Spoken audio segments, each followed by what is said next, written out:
All right. My thing did start, but it was a little delayed, just so you know, post Michael. Because I have it at 10, 11, 12. I'll figure it out. I always do. Just like, I feel like I just misquoted Master Chief saying, missions change, they always do. Hmm. You guys remember the story to Halo Infinite? Nope.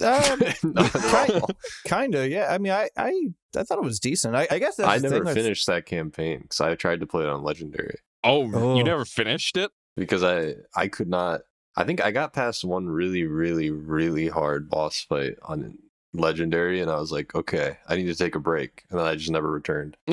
Did you get past the two brutes, the brothers? I don't remember. I think I was fighting an elite or something. Okay, that was probably Chak Lock then. So whereabouts are you exactly? Like, what was the last boss you beat? How do I explain this? It was a floating orb in a big mech. Okay, so the fourth boss. Okay.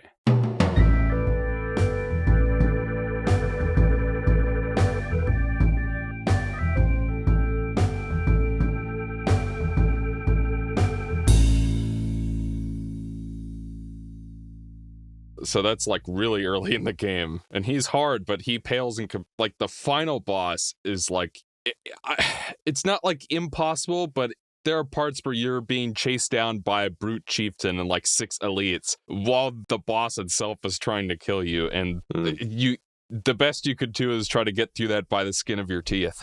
That game gets criminally insane on Legendary towards the end, and I was telling Eric that I thought it was harder than the first one on Legendary, and he wasn't having it. But I just think he's wrong, because those bosses they'll kick your ass. Mm-hmm. But anyways, that's not what we're here. We're not here to talk about Halo Infinite. I really like Halo Infinite, though. I thought like the campaign was pretty solid. I thought I liked the guy who was like, I want to go home, and then Chief's like, we're not going home. You liked Spanish Verso? Yeah, he's just a man who wants to go home. Wow, you know. And deep down, doesn't that represent us all? He's fighting for his life, and deep down, he would trade the world to see his son and wife. He's just a man. I don't even think he has that much depth. When does a ripple become a tidal wave, and when does the reason become blame? When does a man become a monster? Forgive me. Anyways, what are we here talking about? Yeah, so if we're gonna wrap up this whole GOTY 2025 thing, I think this is the first time we've ever recorded in 3 sessions, so that's new for us. Just call this podcast a PP because we're going to wrap it up. You seem to have a lot of energy today, which is surprising because you just got done with a big, long shift. I ate a big burger. I love burgers. So we'll see how this ride lasts. Or we'll see how long it lasts, rather. I might have a major fucking crash out. Yeah, so we should probably try to get to the big one sooner than later. You'll be like, what did you think about Verso's fucking feet? And I'll just be like, bleh, what? His feet? Yeah. We gotta finally talk about Verso on this show. I know. Who is Verso? That mysterious man. Well, as far as I've only got 2 games left, including that one. So you guys are the ones who get to take the lead on this. I know you still have to talk about Dan. Yeah. Like, what else do we got? I got Shinobi. I can knock that out real quick. Yeah. We can keep this one quick. Unfortunately, this was just one of many games that I played but did not beat. But the new Shinobi was actually really good. I guess it's part of like this thing that Sega's trying to do. They announced this a few years ago where it's like, oh, we're doing a new Shinobi, Golden Axe for some reason, Jet Set Radio, something else. I don't remember, but essentially they're tapping into their older stuff, which I think is pretty neat. And it's something they announced Streets of Rage 5. And then like the footage made it look significantly worse than the last game. Well, you know what's funny is that if maybe I'm wrong, I could be wrong. And if I'm wrong, slap that wrong on my face. But like, I'm pretty sure that... You know I will. And I'm going to hold you to it. So I think the people who made Streets of Rage 4 made this new Shinobi game.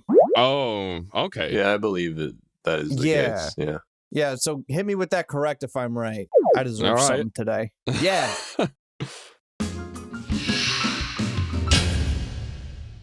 Yeah. I mean, it's different than the other Shinobi games on the like there's apparently like a lot of Shinobi games out there, and I did not know this. I knew about Shinobis 1 through 3 on the Sega Genesis, and I like them enough. Specifically, I like the third one. That one's fun. I'm but pretty that sure one, the first one's on Master System because I think I own it. maybe. I could be wrong. I knew about Shinobi's 1 through 3 on the Sega Genesis.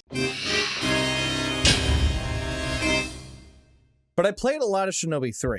I never got very far because I'm not good at this shit, but I remember liking it. But it's also like a linear, like level-to-level kind of platformer kind of game. Yeah. Not too dissimilar from Ninja Gaiden. But this is more of a Metroidvania. And there's like different like attacks and different weapons and different like... There's just a lot new to this game. And it's really cool. And it's like really cyberpunky as well as being like feudal Japan stuff. I don't know. It struck a chord with me. I thought it was really fun. And yeah, I don't know. We were talking about Metroidvanias before. Yeah. It's on my radar. Yeah. I haven't bought it yet, though. It's really good. Yeah. It does look cool. It's got some weird DLC where you can fight Majima from Yakuza. And That is Eggman. bizarre. Yeah. Featuring Majima from the Devil May Cry series. It does seem like, wasn't Kazuma Kiryu and Crossworlds or something? Ichiban is. Majima is also being added to Crossroads now. So It just seems like you've got this violent game about gangsters beating each other up and shows up. A game with SpongeBob. Yeah. So it's a little weird. It's not that weird. Well, I don't know how violent those games actually are, if they're like drugs and prostitutes and anything like that, but that's the sort of association I have with Yakuza in general, the real life Yakuza, I mean. But yeah, this sounds vaguely interesting. I might have to look at a trailer for it. I just, don't have much familiarity with Shinobi just in general, so it just kind of flew past me. But I remember thinking Shinobi 3 on Genesis looked pretty cool. Yeah, So- that one's also fun. I it's like odd that it. it's a Metroidvania. It's an odd Yeah. decision. I mean, I'm kind of glad that it is because, like, the game controls like butter. It feels really, really fun, which is play this and you go back to the original Shinobi or, Shinobi 3 and just kind of like, oof, yikes, wait a minute. I'm not sure about this, chat. But, like, wasn't you the brought up combat- Ninja Gaiden earlier? Oh, no. I didn't play either of the Ninja Gaiden games that came out last year. I kind of forgot that they came out last year, honestly. Yeah, that's what I was gonna say. Is that Yeah. people were excited? Well, by people I mean RZ was excited for them, and then they both came out, and then I don't know, they just kind of evaporated into the ether, including the one made by Platinum Games, which I guess is like a shell of its former You know what's self. wild is that I don't even think RZ has ever really talked about the Ninja Gaiden games that came out. He told me he was going to review the fourth one, or he was telling me about how apparently it's a Ninja Gaiden game where the protagonist isn't Ryu, it's some Oh. guy. And I was shocked to hear that, and he showed me some footage of it that was like the HDR was washed out, which is like strangely normal for a lot of games where you have to like install a mod to get the HDR to look right because nobody apparently knows how this works. Neither the consumer nor the people actually making the games and building the engines know how HDR is supposed to look. So people who do know have to like fix it with mods. I don't know. I Man. guess he was telling me that it wasn't that great, which is kind of disappointing because people like that Ninja Gaiden 1 and 2 on Xbox. And you'd think that Platinum would be able to make a decent, Ninja Gaiden game considering their track record, but I mean, Bayonetta 3 was sucked, so I guess the Platinum we knew is gone. Man. It's just unfortunate. And then they... But you know what's not gone is Shinobi. Shinobi's Yes. back. It's back again. It's It's back back, and better baby. than it's ever been. Mhm. That's all I got. I like it. Go play it. Go on, Michael. Okay. What were you saying? No, I was pretty much done. The only other thing I was going to say is the name Shinobi reminds me of a obscure GBA game called Pinobi.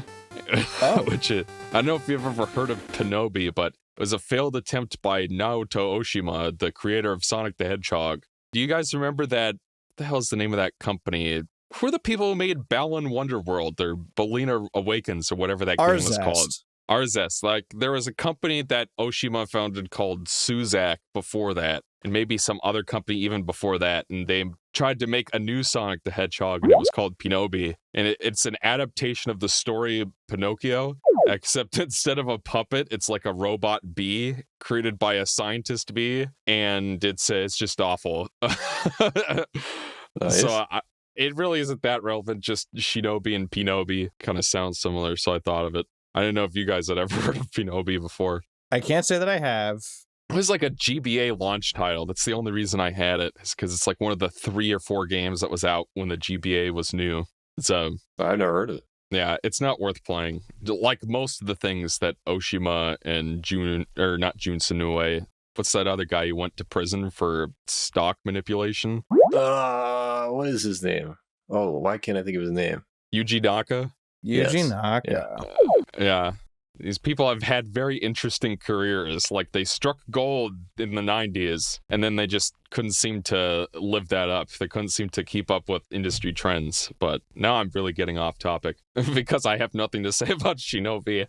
You know what I think Michael's Game of the Year is? I think Michael's Game of the Year is Glimby the Glimglorm and the Magical Spoon Quest. That does sound like a DKC-inspired platformer that you wouldn't have heard of. It's a DKC-inspired platformer where you collect spoons a la Banjo-Kazooie. Now I kind of want to actually play this game. And there are guns. Why are there And guns? Because why not? It reminds me of how in Donkey Kong 64, he was originally going to have a shotgun. They used that as a placeholder, and then Miyamoto was like so disturbed by it that he immediately drew out a design for the coconut gun on the spot. He made a coconut gun. So, maybe Glimglorm can have a coconut gun. Yeah. Or a Glimbly Glock.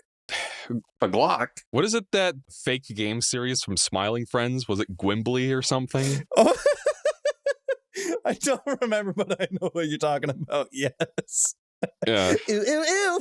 Something about creamed corn. Which has a special place in... Somebody please take us away from this before I keep us off track There's forever. a better Metroidvania that came out last year, even though I've never played Shinobi. It's called Hollow Knight Silksong. That's wild. Yes. Tell us about Hollow Knight. It's really good. I mean, how much experience do either of you have with Hollow Knight? We'll start with that. I like Hollow Knight. Okay. I tried... Because I heard from everybody that it was great. The first one, I mean. I was like, what the hell is this? And, I like Metroidvanias. So I picked it up at some point and popped it in and played it for like 2 hours. And I was just really bored. And I shut it off and never came back to it. Which is why I was kind of... I don't know what the right word is. Dubious isn't the right word. Skeptical isn't the right word. But I guess a little surprised that people were looking forward to the sequel so much. Because the first one didn't really do anything for me at all. Even though I didn't play it for that long. So then it seemed like this was the most anticipated game of my lifetime for most people. I've never seen people get this excited for anything in my life. And then it just shadow dropped What's one day. odd about it is that I love Hollow Knight a lot. And I wasn't really anticipating Silksong because, I don't know, I just kind of wasn't. Like, Hollow Knight did not strike me as a game that absolutely needed another one, I guess. I don't know. Yeah. But it came out, and as I expected, it was really good. It's kind of like, how do I say? It's like, it's got the same basic elements as Hollow Knight, but Hornet, the main character, has a different set of controls. It almost reminds me a bit of the jump from Mega Man to Mega Man X, but maybe a little bit less extreme, in the sense that Hornet has a whole bunch of movement abilities that the Knight from the first game never really had. That lets her like run really fast and like do cool wall jumps and air attacks and a bunch of combat stuff that she gets. That makes it so that they had to make the world much, much larger and much harder. In that because sense, she's while more it is mobile. still a Metroidvania in which that is Dark Souls flavored, everything in it is pumped up a little bit more than it was in Hollow Knight. By a lot. I don't know. Like, I played a bit of Silksong. I maybe played like 3 hours, and I'm like, oh, this is different. It's pretty hard,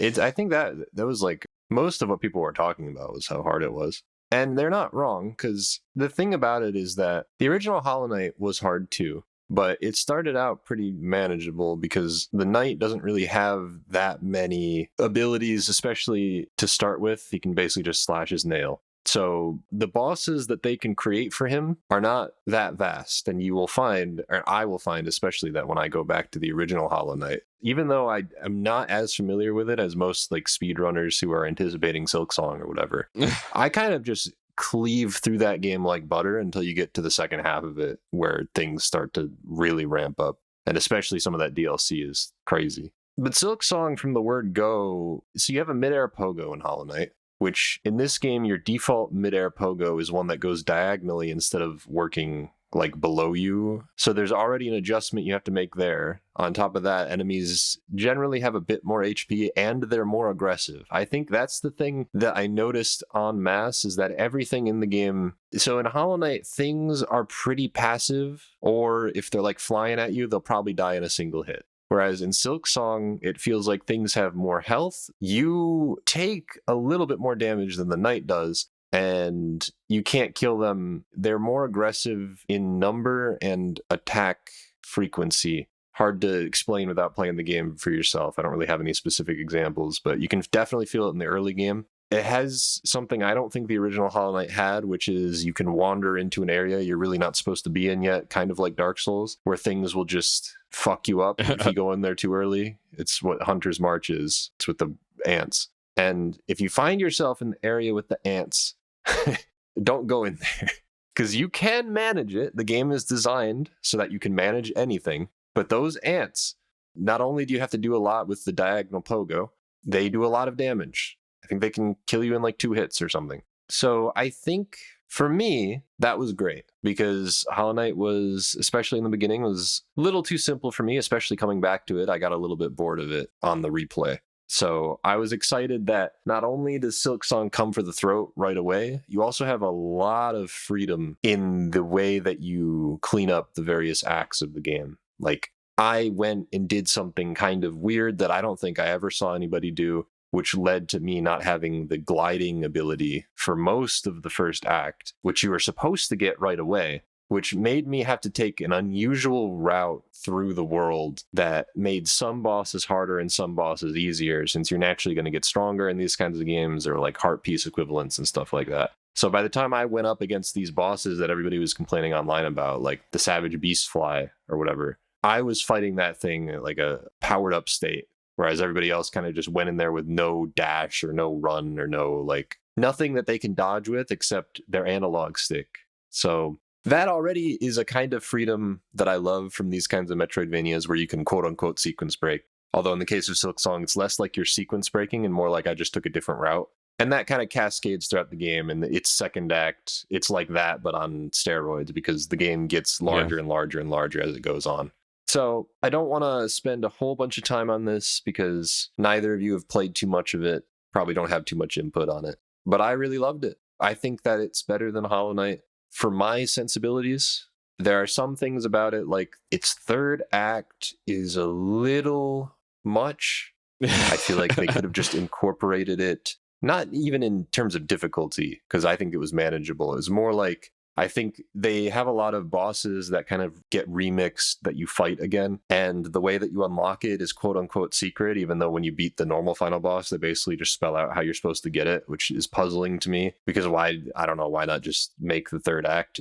Hollow Knight has this thing where it has different endings, and I don't really understand the point of it, because from Silksong existing, only one ending seems to matter from Hollow Knight, and really the endings that are not the true ending in Silksong are really anticlimactic. So kind of, it's sort of, to comp it to a recent game, I guess, sort of feels like a thing that happens in Resident Evil Requiem. And I won't explain any further than to just say it feels really weird and useless. Like, why even have multiple endings? It sort of hit me like that, I guess, is the best comp. But is there a Temu Wesker in this game as well? No, not necessarily. It's just more like everybody can feel when you beat Act 2 and get to the credits, everyone can feel that that's not the real ending of the game, because it's just anticlimactic. The Metroidvania-style Castlevania games do the same thing. But that might have been an influence, because Hollow Knight has always struck me as more Castlevania than Metroid, to be honest. Even though I think it pulls from both. See that. There are a lot more upgrades and a lot more boss fights, I guess we'll say. Yeah. And the progression is a little bit more RPG-minded, I would say, because most of it relates to your attack power and stuff like that. Yeah, that's very Castlevania. But yeah, if you like Hollow Knight, you've probably played Silksong. I don't know. Since I wasn't really looking forward to it as much as other people, not for any specific reason other than like it'll come out when it comes out. I wasn't dying for a Hollow Knight sequel because that game fed me just fine, I guess. It came out, I played it, and I really liked it. Yeah. And that was kind of that. I don't know. Cool. Oh, yeah. Remind me, does the first Hollow Knight have a map in it? Yeah, Yeah, you can buy a map. Okay. Because what I It doesn't remember of start it out with a was... map. You have to buy it. Right. And there is a mechanic where you fill the map in when you go to the, like, you buy segments of the map as you go to the different areas, basically. And you know, Okay. something, if you want to get into my headspace and the way I like to enjoy games these days, for Silksong, I decided that I wasn't going to buy a map for most of the game. Once I got around like the end of Act 2, I kind of just had to get a map because I wanted to get all the collectibles, and doing that without a map is... I would like to see somebody do that without a map, because this is maybe the biggest Metroidvania I've ever played. But it was actually pretty fun to try and map all of it out just from memory. And I think it gave me a deeper appreciation for the individual areas and how they all connect, because it was most like, there were a few times I tripped myself up because, again, it is an impossibly huge map. But I think it was a fun experience not constantly checking my map over and over. And it gave me a deeper appreciation for individual areas that maybe I wouldn't have had if I had a more like guided progression. So that was fun. Yeah. So I guess that puts me on the spectrum of, do you think the game was too difficult or not based on the discourse? You probably know where I stand on that question, which is Yes. not really. I knew that. The answer is yes. The answer is I'm too much of a gamer for y'all, apparently. Yeah. Because I did not struggle that much with it. I mean, there were a few bosses, cool. obviously. The game is difficult, but the smoke didn't come from nowhere. But I was fine with it. For me, there are few things that turned me off faster from a game than inspired by Dark Souls. Yeah. So maybe that was the problem, is that I got hit by the Dark Souls. I don't know. In what way is it even like Dark Souls? Does it have like campfires and stuff? It's just the progression is similar. It's it's molded around its boss fights in a similar way. The story is... I would actually say that there's more of an involved narrative in the Dark Souls games, but it is still, a lot of it is left up to like item descriptions and stuff like that. It's a moodier game. Is there a bug that praises the sun? Is there? I'm sure there's a Solaire reference in somewhere in Hollow Knight. I mean, considering that like one of the final bosses is like a moth. The Radiance. The Radiant. Yeah. That's another thing, is that the lore is really...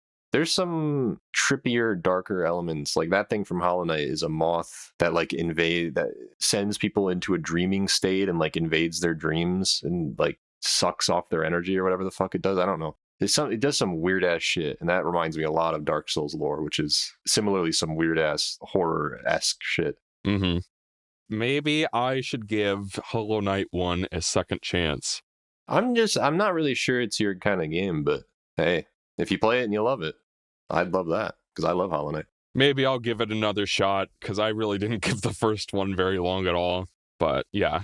But I guess that's Silksong, which leaves us with only 2 more big games. So you might as well knock out one of those and then end on the big one. That being Donkey Kong Bananza, the big AAA release for Switch 2 last year. Wow. Filling in for the absence of a Super Mario 3D video game. And apparently the people who made Odyssey have just been working on this for like 8 years or however long that was. Actually, I think they might have worked on Bowser's Fury, but I'm not sure about that. I will have to verify that in post when I'm editing this shit. Yeah, but Bananza, anyone want to start us off on that, or should I just go for it? I didn't play it. So I mean, I feel like it's your domain, as it were. Because I'm the one with the Donkey Kong PFP, the photorealistic SGI Donkey Kong PFP staring directly into your soul. Well, yeah, obviously, I love Donkey Kong so much that I'm always chasing that next hit. I'm like a addict, you know? Mm-hmm. I replay the country games pretty regularly. I just replayed DK64 for the first time in however long and enjoyed it, which maybe we could talk about that, since I know you also played that this year, Dan. I have thoughts. It will come up. I just like the Donkey Kong franchise. I think Donkey Kong himself is charming. I like all the terrible characters that Rare has created for this franchise that have all just kind of stuck around. And, you know, like the Retro Studios games aren't my... Yes? Let me ask you a question, actually, now that we're talking about this. The Donkey Kong redesign. It just kind of sparked in my brain that we talked about Mario Kart, but we didn't bring this up. And now we're in Donkey Kong. So, like, this is the perfect place to bring it up. Because I think we talked about the Mario Kart World trailer when we talked about Son Addo Generations or whatever that game is called. And we saw the redesign, you're like, what the hell is going on with Donkey Kong's eyes? It's like classic Sonic going from black eyes to modern Sonic having green eyes all over again. It's always the eyes, man. Can't get a break. This is something that did not make sense to me in Mario Kart World, but when I played Donkey Kong Bananza, I was kind of like, I sort of understand why they've changed him a little bit, because the way that he acts in that game, I think it made him a little bit more easier to be expressive. Yeah. I mean, that's probably why they did it. I mean, like, as far as my personal opinion on the design, I'm fine with it.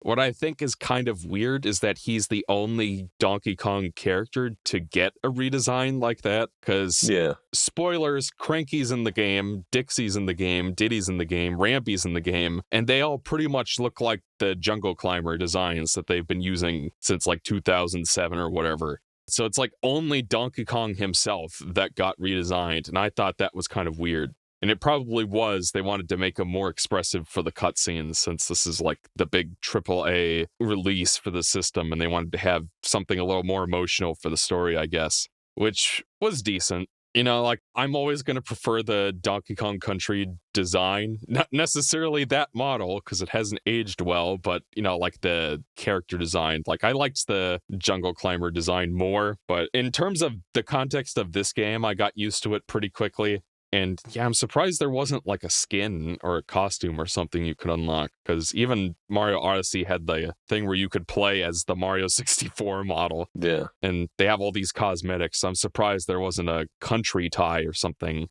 But yeah, I guess premise is Donkey Kong loves bananas. So he goes to Ingot Isle, where they're harvesting these banana-flavored gemstones called Banandium Gems.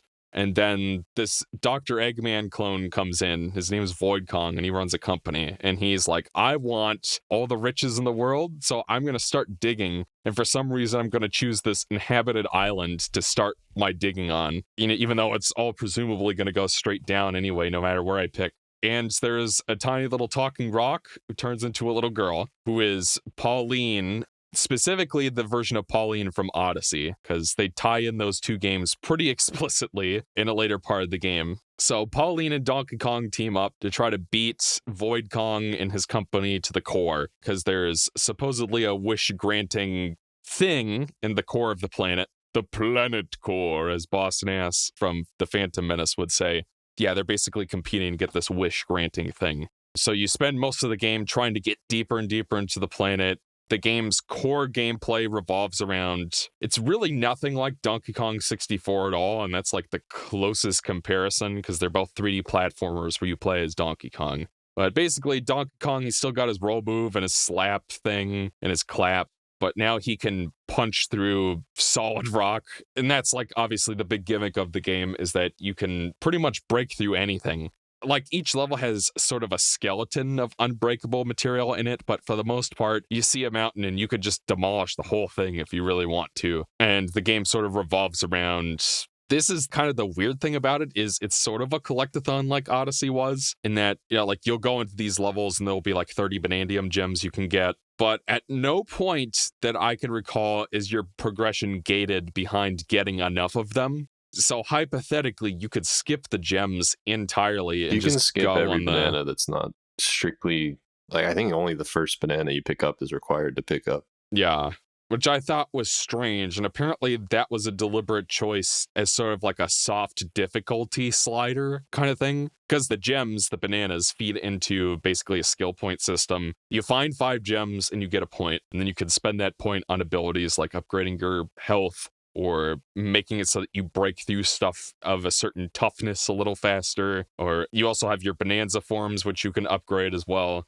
So by skipping out on all of the gems, you're basically starting with basic health. It's sort of like doing a minimalist run in a Metroid game or something. Because if you do play the game the way I usually would, which is I'm just going to get everything, it's pretty easy to break the bosses over your knee if you're keeping up in terms of skill points that you can get up to that point. And even the boss rush at the end of the game didn't give me much trouble, which is kind of strange, because this is a series that is kind of known for being pretty challenging.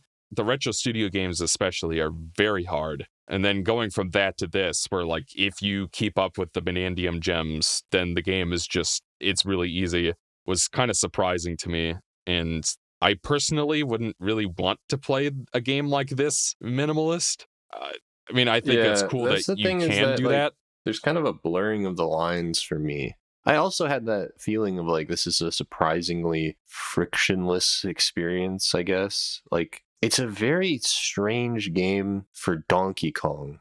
I don't know how to quantify that. I guess it's because like Donkey Kong I associate with levels that I'm going to replay a lot because they're really hard and they're pushing back against me in some way. And that's the thing about Bananza, is that this isn't, I don't know, it was never really like seriously testing or asking anything of me other than to just kind of dig around and explore. Yeah. Like, I'm trying to think of moments where I was like meaningfully tested. Maybe like the post game. I never finished the post game, so I don't know what the extent of that is. But there are what are essentially the bonus rooms from the older games, which kind of remind me of they remind me of the secrets from Sunshine and the little areas you can go in Odyssey, where there'll be like 3 bananas in each, and one of them will be a secret that you have to find, and the other 2 are just given to you on the golden path. And those ones, you know, test specific mechanics and are more traditional levels. And then there are, surprisingly, they brought back the battle arenas from DK64. And some of those can have somewhat tight time limits if you aren't on the ball. There's one in particular towards the end of the game where they basically have you do a marathon of them all. And there's like 18 of them in a row. And if you screw up one, you got to redo that. So it's really, like you said, only in the post game where they start throwing stuff at you that is kind of a challenge. But for most of it, frictionless is a good way to put it. Yeah. And like, I'm going to preface this by saying that I liked the game. I enjoyed it.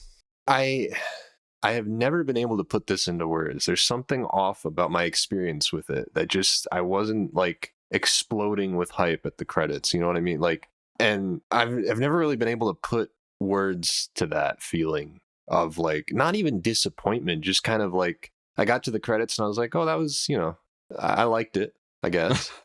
Yeah. I just wasn't really like, when I first finished Mario Odyssey, I guess, as like a direct comp, because they're not the same kind of game really, but like they're very, very similar. You can see the DNA from one to the other. When I finished Odyssey, I was a lot more hot on it, and I was eager to replay it and do like speed runs of it, I guess. Definitely not to fully complete it. I don't think I have ever fully completed it again, but like to just go back in and do the levels, you know, I had a fun time like trying to do, I guess, minimalist in the sense of get as many moons as I can to progress. And actually talking about that now, maybe that's an aspect of it, is that in Odyssey, because you need a certain amount of moons, there was like a routing there, not even for like speed running, like to get the best time, but just like, what moons do I feel like getting because I'm required to get some of them? So let me figure out which ones I want to go grab. And Bananza's kind of weird because it like the levels have main objectives you have to do. Yes. But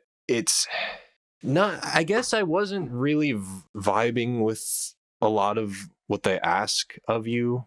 I don't know. Yeah. I'm trying to work through my feelings right now. A lot of it's like combat sections to unlock lower levels of a layer. Yeah. Because the layers for Ryan, they're basically just like the individual levels in the game. As you go on, you go deeper into the planet, and like sub-level 300 is layer gemtone layer, or whatever it's called. And each one of those layers has a golden path that you're meant to follow, where do this combat section to break through this hole so you can go down to the next level and stuff. And then all of the Banandium gems are just, and the banana chips or coins or whatever they are, and the fossils and stuff is all totally optional. And then it caps off usually with a boss fight on each layer. And then you go on to the next. So that's essentially the core game loop. And, you know, like the combat, it's serviceable, you know, most of these games don't have great combat engines. They're not supposed to. That's not really the focus. It's just more like an elephant that's in there. And they do some stuff with the terrain shifting mechanics and build that around the enemies as well, where usually, like I'm thinking of those crocoid enemies that have like a body made of earth. And depending on what layer of the game you're in, the material that their earthen body is made of could be the gunk stuff that you need to throw the salt at to dissolve, or it could be really tough, that metal material that looks like the girders from the arcade game. I don't remember what it's called, but the one that you need to be transformed into the Kong Bananza in order to break, you know. So they do stuff with that where the material of the enemy keeps being varied up, and, you know, like that marriage of the traversal and demolition aspects of the game with the combat was kind of cool. And that factors into the bosses as well, where there's like a slug or snail enemy that's like the boss of the theme park layer. So that whole gimmick of throwing salt at the gunk sort of plays into that boss battle as well. There's so many cool ideas with how the layers are composed of different types of soil, quote unquote. Yeah. The food layer was one of my favorites because of that. Because there's like a whole section that's like you can't step in the water because it's the oil that makes the fried food or whatever. Yeah. And I just, there are a lot of really cool novel ideas like that I appreciated. Yeah. So to, I guess, cut to the chase on what my overall thoughts were, if you had asked me after I finished it earlier this year what my game of the year was, I probably would have said this. Mm-hmm. But now it's like 9 months removed, 6 to 9 months. I don't even remember when the game came out at this point. And I'm having trouble remembering lots of it at this point. Yeah. I can remember the broad premises for the layers, and you're right, the food layer, theme park layer, whatever it's called, with the giant lion. I guess it was a Ferris wheel. Yeah. Like, that's one of the most iconic, memorable levels in the game. I could sort of remember a couple of the earlier ones. There's one that's like a dump that you keep digging downward in. That was kind of cool. Yeah. The game doesn't lack for creativity or effort or ideas, and it does what it can to keep the demolition mechanics fresh, but like, the problem is that it's so focused on the demolition gimmick at the core of it, because people were calling this game Red Faction Guerrilla, because supposedly Red Faction Guerrilla on the 360 is built around demolition, kind of like It this. is, So, yeah. and it's an idea that hasn't come back in a while because, you know, you've got to make that performant and stuff. And apparently the way they did it in this game is everything's voxel based. And, you know, hats off to them for making that work on Switch 2 and making the game look pretty good and run pretty well for the most part. But, you know, like, it's the appeal of the demolition is that it's visceral and you're breaking things and it makes you feel powerful. And it's not very deep. It's not really supposed to be, but the game's also like 14 hours long. I don't remember, at least it was for me, going for everything. And it's not the kind of mechanic that's deep enough to sustain that, or to really demand second playthroughs. You know, you play the game for a few hours and you've done demolition and you've kind of, you know, had your fill. Yeah. And the game makes up for that with all the creativity and the ways that it tries to remix it. But I think that's the reason I have difficulty remembering the game at this point, is because so much of it was just break, boss battle,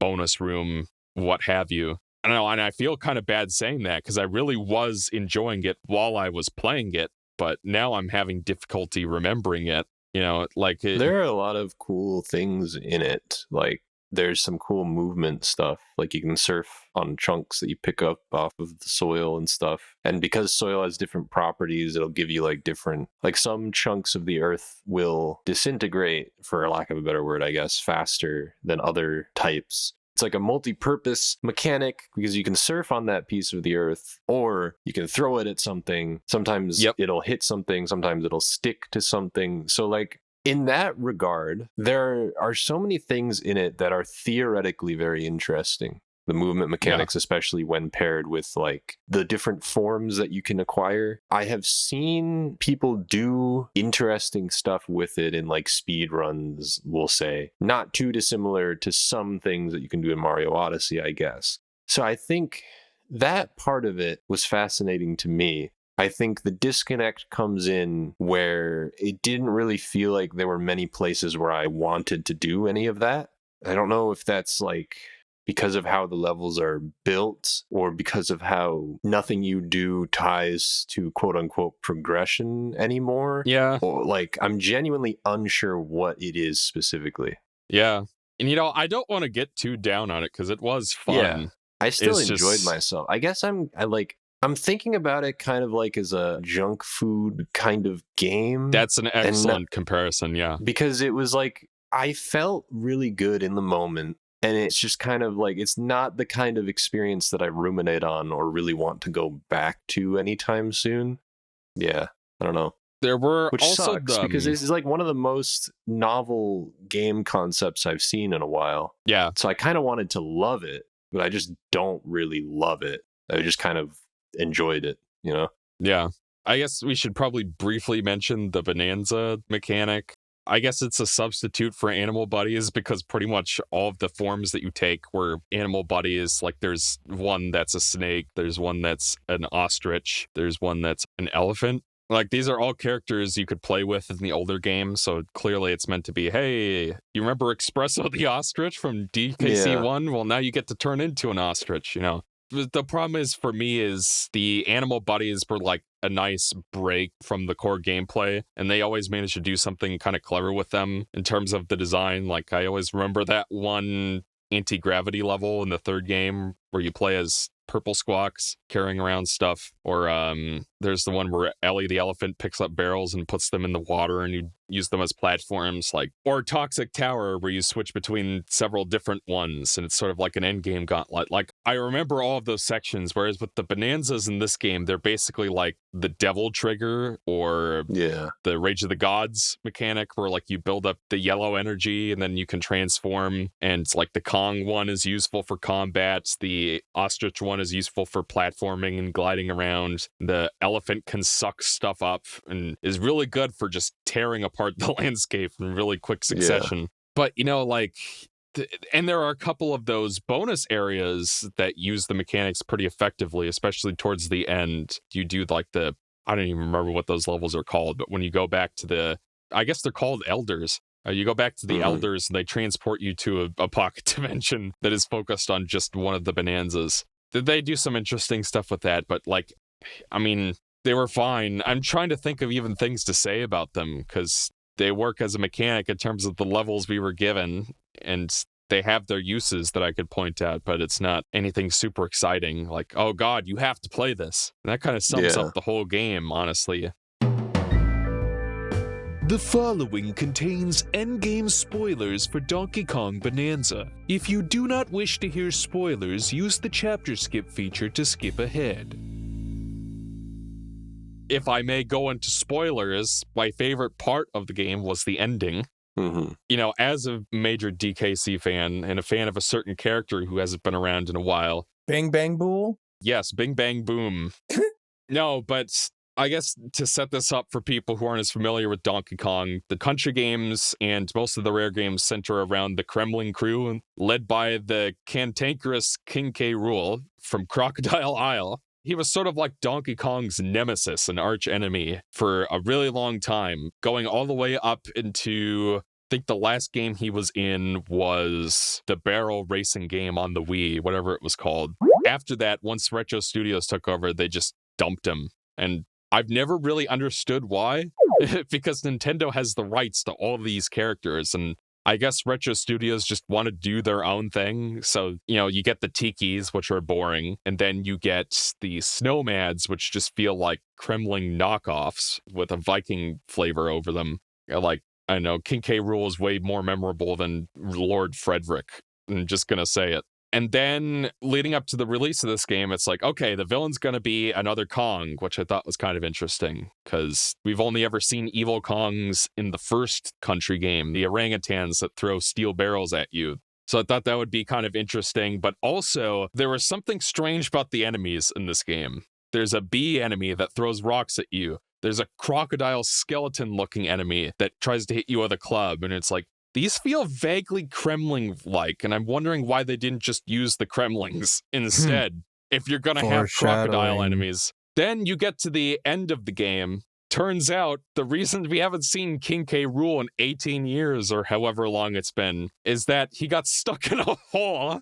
Yeah. And, because like when I first saw the Banandium root, in quotation marks, I thought, that looks suspiciously like King K. Rool's belly. Turns out that it was. And unfortunately for me, I got spoiled on it. And the reason that happened was Pauline in this game is pretty charming, and she actually has like a character, which I want to point out because it's not like the story's deep or anything, but I thought her performance and her singing was really good. So I'm like, who is this actress? She sounds familiar, and I wondered if they got Kate Higgins back from Odyssey or whatever. And I looked it up, and then I look at the IMDb page, and there's a credit for King K. Rool, and I'm like, fuck! I got spoiled on that. That would have been amazing if I didn't know that was coming, but even so, he was by far the best part of the game for me, and it was amazing to finally see those scaly bastards back again, and even like the Neckies come back, the Zingers come back, they even have like the Clobbers from DKC2, like it was like a Donkey Kong Country nostalgia bukkake at the end, and I loved it. God. Mhm. Where like after years of pretending these characters don't exist, we finally get them back. And the actual ending sequence of the game, just like a highlight regardless of King K. Rool, because they go absolutely apeshit, pardon the pun, at the end. Not pardoned. And they've got like all sorts of little references, like King K. Rool's flying around in his jetpack from the third game, and he's got the blunderbuss shooting stuff at you from the second game, and it takes place in like a boxing arena, which is clearly a reference to DK64, and you get to see what is essentially a remake of the ending of the Super Mario Brothers movie from the 90s, where like not New York gets taken over by a dinosaur. It is pretty wild ending. So I really enjoyed the ending of this game. And, you know, like part of it's because they are explicitly pandering to me, which I recognize. But I think regardless of the pandering, it was the most iconic, memorable part of the game. So I guess I want to give it credit for that. Maybe now we can stop pretending King K. Rool and the Kremlings don't exist and they can just come back on the next game. Yeah. I did think that the way that Void Kong just sort of disappears from the story, and even his motivation was, because like basically he just wants a big pile of money. Yeah. He basically says that at one point, and then King K. Rool punches him into an asteroid, and then he's just gone from the rest of the game. Yeah, that was the part for me that was weird, because I liked the ending. It was fun. It is really weird. Like, Void Kong just kind of gets, like, sidestepped. It's just very odd. Not that I really cared that much about what was going on in the story, but, like, I don't know. It definitely is, we're just kind of King K. Rool's here now. Yeah. We're going to unload the references. But it was fun, so. And yeah, I'm just, like, the game looks visually really nice. RZ was complaining about the FSR1 scaling. He's like, if you look at the edges of the pixels, then you can totally make out that it's aliased. And then, like, I was looking at it. I don't even know what that and, means. Like, I'm picky about scaling. Like, I complain about blur all the time, and I thought it looked pretty good. I could tell it wasn't real 4K, but it's close enough. I'll accept it, considering it's Switch 2 and not, you know, like PS5 and even PS5 uses DLSS to cover this stuff up. So whatever. The thing people were complaining about, the tech nerds, and I say that as a tech nerd myself, is that the Nintendo Switch 2 supports DLSS natively, and they're using an older solution called FSR1 or 2 or something, which doesn't look as good as DLSS. And people were wondering, why not just use DLSS if the console supports it? And I don't know, my guess is this game has been in development for 100 years, and when they built the graphics pipeline and the engine, whatever, FSR1 is just what they had, and trying to change it to DLSS so late in development would have been disruptive, so they just didn't. And that's the same reason why Mario Kart World doesn't use either solution. It just uses like bicubic filtering or whatever. So I thought the game looked really nice visually. The grass looked great, kind of reminded me of the Reignited trilogy. And that's impressive considering how, you know, the game is designed for you to break everything, you know, and that it looks... That's certainly part of the reason it helped everything feel really good, because it all sounded good. So it was like fun to just kind of rip into that beautiful landscape a little bit. Yeah. So I guess to wrap this up, I thought it was a fun game, but not really my favorite Donkey Kong game. It's still going to be Country 2. Yeah. But I'm not like itching to go replay it right now, but I'm sure eventually that itch will come, and when I do play it, I'll have fun, but it's not going to be the best thing I've ever played in my life. And that's okay. Not every game needs to be a 10 out of 10 amazing masterpiece experience. Sometimes it's just fun to unwind and punch things. So. Yeah. This is all right. It's also, I mean, like, I obviously didn't play this because, hey, still no Switch 2. Well, I'm But sure once all those book sales come in, you're going to be swimming in Dude. dough. I don't mean to brag, but like I'm so famous that like Bank of America and Capital One keep sending me credit cards to like apply because they just want me to apply because I'm so famous. And also like I'm not gonna say who it was, but I'm just saying some heiress in Nigeria said that she has $10,000 for me. So I'm going places, bro. But like I haven't played DK64 in a long time. Not a fan, but that's, not here or there. Not here or there. I honestly just think it's cool that they even brought him back into 3D to begin with. Yeah. And I think that's neat. There was, that was the last time that we had a 3D Donkey Kong game, wasn't it? If you don't count the racing game on the Wii, then yes. Yeah. Weird that it took them this long to actually do this, but like, hey, just, glad they actually did it. It looks fun, or looks fun enough, rather, but I don't know. You want my crazy take? Yes. I know what you're going to say. I think that I like Donkey Kong 64 more than Donkey Kong Bonanza. Wow. I think I have to agree with you, actually. Wow. It's not Let's by talk a about terrible amount, but I do think I like it more. I'm not going to say that I'm falling head over heels for Donkey Kong 64, but I did have a more fun and memorable experience with it. So You loved the amazing beaver herding physics? Oh, yeah.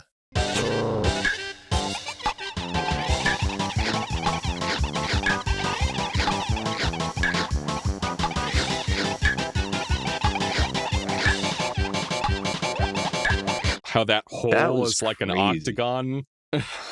What a crazy thing to put in a video game, by the way.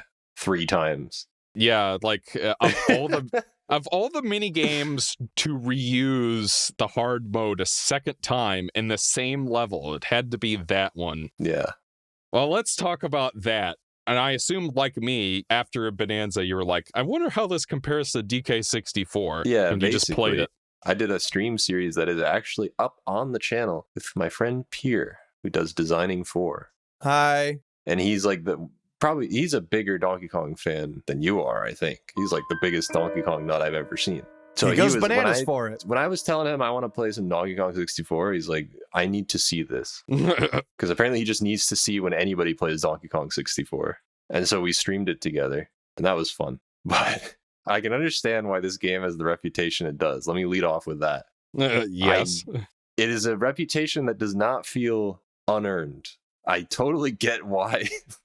Because I know he was talking to me at first about it, and I was like, it can't be like, it can't like live up to all of the hype people are putting behind it in terms of how like insane the game is, and like not even like how bad it is, but just how like people talk it up. And he was like, no, you'll get the game that killed collectathons. That's basically its reputation. And I do get it, because there is some shit in that game that is, I don't know what they were thinking. It was like actually baffling, some of the things that were put into this game. Like, do the Donkey Kong arcade game and get a certain score on like 1 or 2 lives or whatever.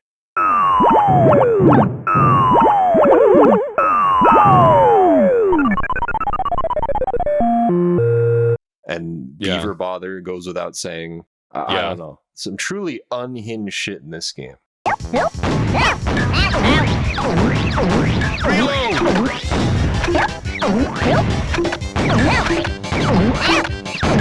But it's also a pretty fun collectathon with multiple characters that are kind of fun too, I enjoyed. So I've actually, on the side, been working on a review of this game. Whoa. Hopefully will come out before the sun consumes the earth. Mm-hmm.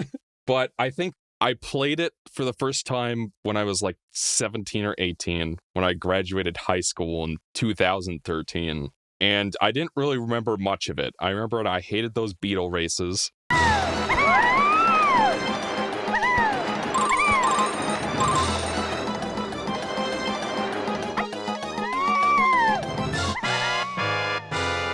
remember I hated Beaver Bother. But the rest of the game kind of slipped my mind. after playing Bananza, I just had an itch to pick it up and play it again for whatever reason. So I played through the whole thing and I recorded it just because I thought it might be nice to have stock footage. And I ended up playing through the whole game. And I can talk all day about the weird design and things that don't work or don't make sense. But the fact of the matter is, once I started playing it, I had a very difficult time putting it down. And, you know, like I marathoned the whole thing in like 2 days because just the core gameplay of running around and collecting things was so much fun. And as a Donkey Kong fan, especially since, you know, like I said, from the Barrel Blast game to Bananza, they seem to be trying to erase as much of the Rare history as possible because the island from Returns and the island from the first country, they're supposed to be the same place, but they look so radically different, and there's no mention of the Kremlings that it felt like it was supposed to be a reboot or something.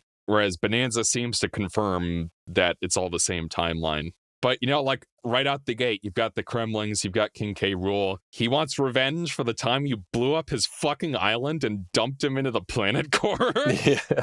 So he's like, fuck it, I'm just gonna kill everybody. I've built the weapon of mass destruction, and thankfully his minions are stupid and it breaks, so they spend the whole game trying to fix it, which I thought was a better version of what they were trying to do in Banjo-Tooie with the BOB gun thing, where like Banjo-Tooie's plot starts out promising, like, oh, where's this gonna go?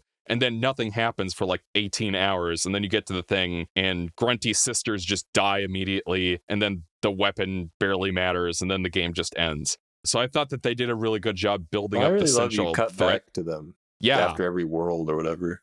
Yeah, It's entertaining. And King K. Rool's intense in this game. I want you to do everything in your power to keep Donkey Kong distracted.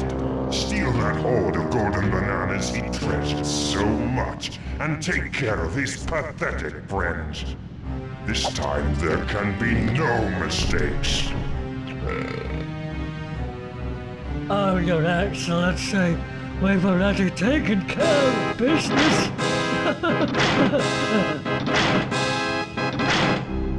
I hope for your sake you're right this time. Like, Yeah. he murders people. It's funny. And they play it kind of cartoony, but still it's like, hey, you screwed up, so I'm going to have this claptrap just eat you, you know?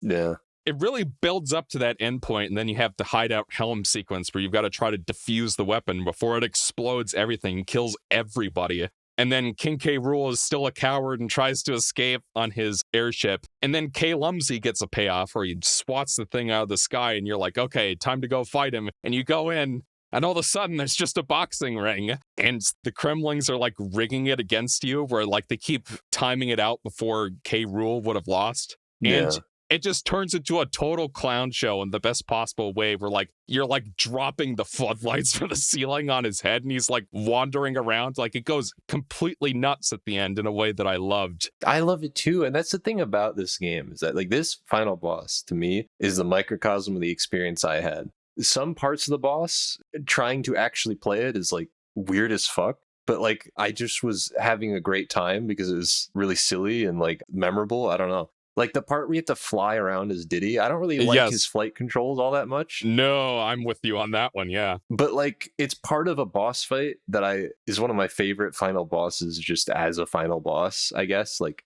all the Kongs come together to do like Rocky shenanigans, basically. Yeah. In the boxing ring. And it's like a comedy of errors the entire way through. You go into his fucking shoe at one point, I think. Yes. Which, like, as Tiny, you shrink and like beat up his toes. And then it's so ridiculous. It is ridiculous. Because, like, I'm on the record saying I didn't like the grunty fight in the first Banjo-Kazooie. And it's hard not to compare the Banjo games to this because there's so much DNA between them. And the reason I didn't like that boss is that it was the only boss in the game, so they felt like they had to test every mechanic at once. And the Crusher K. Rool fight in this is kind of like that, but it's more earned because you have 5 characters with all radically different, and the framing completely flips what could have been a clusterfuck of a boss into something really charming, where like the fact that it goes so crazy off the wall is the point and what makes it fun. And if I recall correctly, if you die, you don't have to do the whole thing over. I think you get like a couple chances. I think it's like if you game over, you do it again, but like,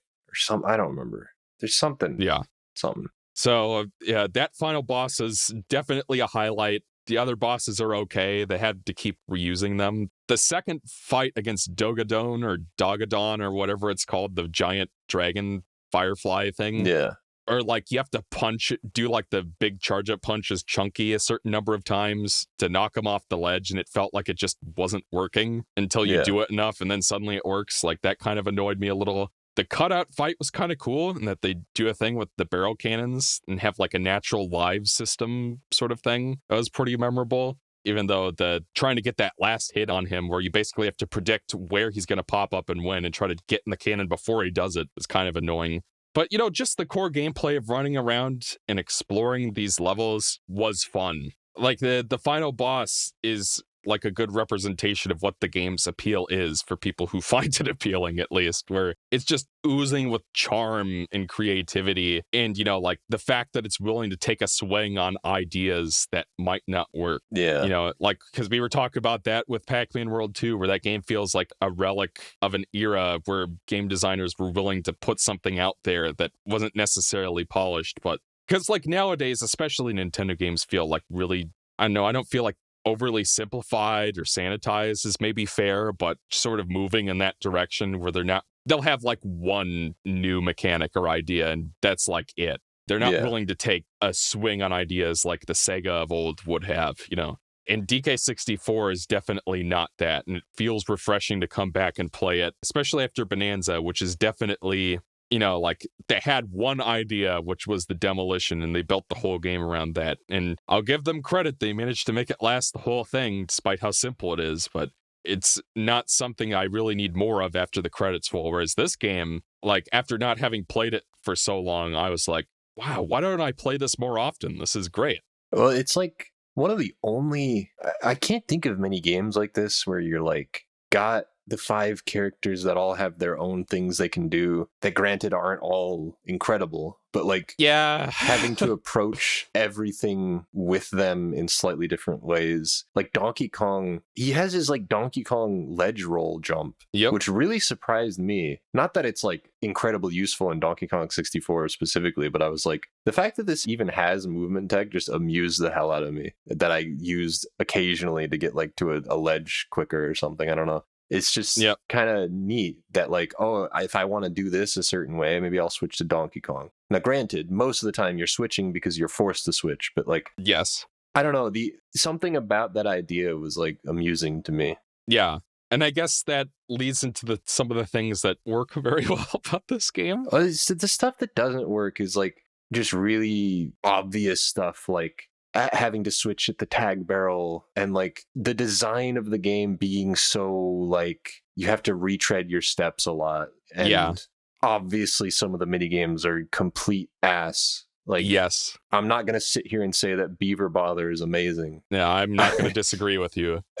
Like that mini game, honestly, I can only laugh at it now because like I feel like Beaver Bother was a thing that I heard whispers of it. Everybody's like, and because when somebody hypes something up that much, that consistently, it's like it just can't be true. And somehow Beaver Bother was true.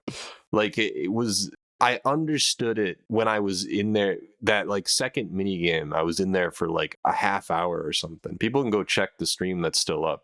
I was there for a long time because Beaver Bothers is really that awful. Which is kind of a shame because Creepy Castle is a great level. I love Creepy Castle. Yeah.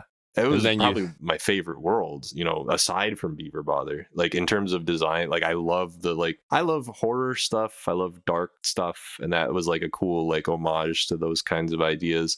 It had great music. I love the music of Donkey Kong 64. It's not quite like Donkey Kong Country level of like memorability, I guess, but I just love how moody it all is. I don't know. Game has a certain vibe to it. I do think Grant Kirkhope did a good job channeling the more atmospheric flavor of the country games, because if you listen to the banjo stuff and the DK64 stuff side by side, you can tell the difference between Gangplank Galleon and Treasure Trove Cove.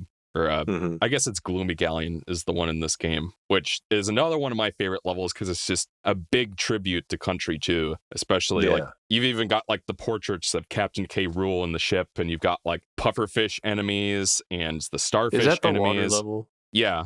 I appreciated a lot about that world, but the swimming around in it pissed me off a little bit. But I do appreciate a lot of things in that world. Yeah. Not only swimming around, but also like having to hit the switch with Diddy and like go. That shit just bounced off of me completely. But yeah, and the water level mechanic, and they brought back the cutlasses, but they're called like Kosh. They're called Koshes, and they have like a giant club, and they take a million goddamn hits to kill. The combat's not great in this game. Feels like they really just not really.